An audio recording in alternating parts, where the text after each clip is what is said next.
Hello friends, welcome to removeload.com। आज हम discuss करेंगे what is function arguments. Function arguments को हम फंक्शन पैरामीटर्स भी कहते हैं।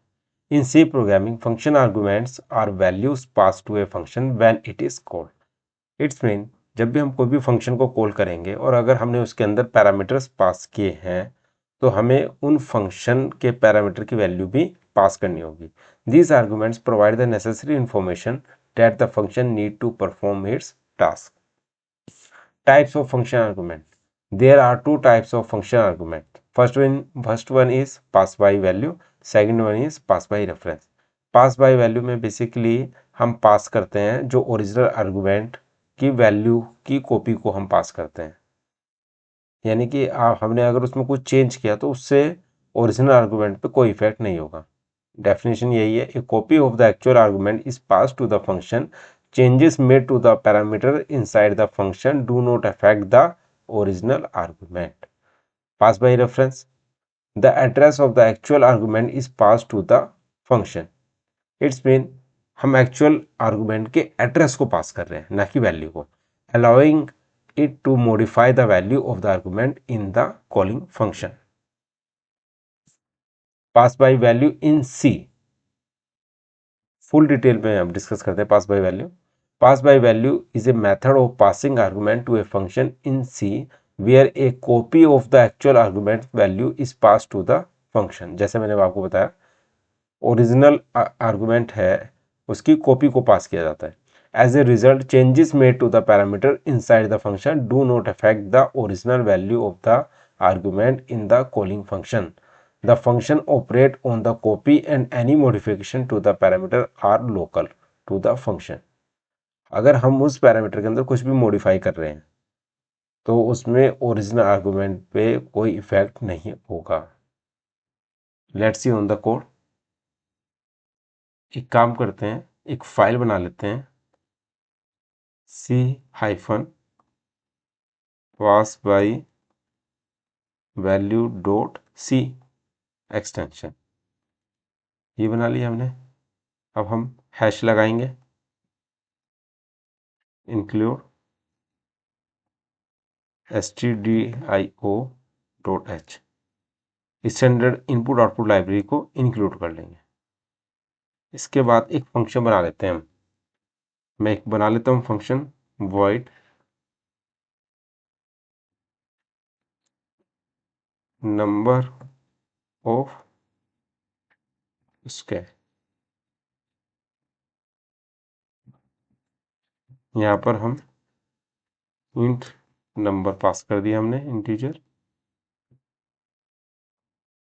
और यहाँ पे हम करते हैं num इक्वल टू जो num इंटू num, ये हमने पास किया। अब हम इस यहाँ पे क्या करेंगे, प्रिंट एफ कर लेते हैं।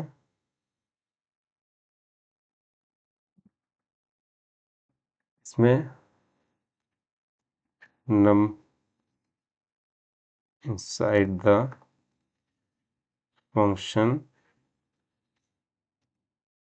%d कोमा num, ये हमने पास कर दिया। हमने एक फंक्शन बनाया void नंबर ऑफ स्क्वायर और ये void पास किया, यानी कि इसका कोई रिटर्न नहीं होगा। इसको करने के बाद मेन फंक्शन बना लेते हैं, इंट मेन। इसके अंदर हम एक पास करते हैं इंट नंबर इक्वल टू 5।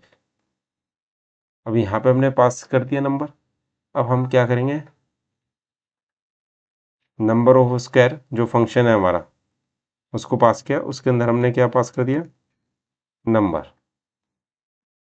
ये हमने नंबर पास कर दिया यहाँ पे। अब हम प्रिंट करेंगे, प्रिंट एफ। अब यहाँ पे लिख देंगे value inside the main % d, और यहाँ पे हमने पास क्या कर दिया, number value, number value inside the ये। अब ये करने के बाद यहाँ पर रिटर्न कर देते हैं 0, एग्जिट द प्रोग्राम। इसको सेव किया हमने, सेव करने के बाद GCC फाइल नेम कर दिया हमने C-pass by value dot c minus हाई यानी कि हाइफन ओ, और एक बना लेते हैं C-pass by value। एग्जीक्यूट हो गई। इसके एग्जीक्यूट होने के बाद एक exe फाइल बन गई है। अब इस exe फाइल को रन कर देंगे ./c-pass by value और एंटर। यहाँ पर आप देखोगे number inside the function 25, number value inside the main 5। एक काम करते हैं, यहाँ पर /n लगा देते हैं न्यू लाइन के लिए। इसको सेव किया, सेव करने के बाद दोबारा से GCC एग्जीक्यूट किया और फिर किया। आप देखोगे नम इनसाइड द फंक्शन क्या होगा 25, number value inside the main 5। तो ये हमने क्या किया, पास बाय वैल्यू। पैरामीटर में हमने क्या पास किया, पास बाय वैल्यू, यानी कि हमने नॉर्मल एक फंक्शन बनाया नंबर ऑफ स्क्वायर। पैरामीटर में क्या किया, इंटीजर नंबर, उसका हमने मल्टीप्लाई कर दिया सेम नंबर से, तो प्रिंट एफ किया नंबर को। यानी कि ये नंबर अगर हम पास कर रहे हैं 5, तो 5 का कितना हो जाएगा, 5 × 5 25। अब हमने यहाँ पर नंबर पास किया 5, जैसे यहाँ पे पास किया था, और इस नंबर को हम प्रिंट कर रहे हैं।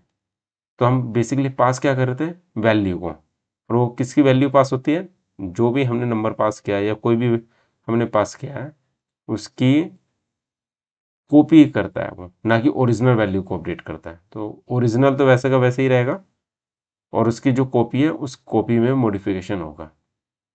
तो इस तरह से आप देख सकते हैं पास बाय वैल्यू जो है पैरामीटर में हमने यूज़ किया, और ये हमारा एग्जीक्यूट होके ये आउटपुट आ गया। So kindly subscribe my channel on YouTube, and if you want to more details I will share my website URL in the description. Thank you so much.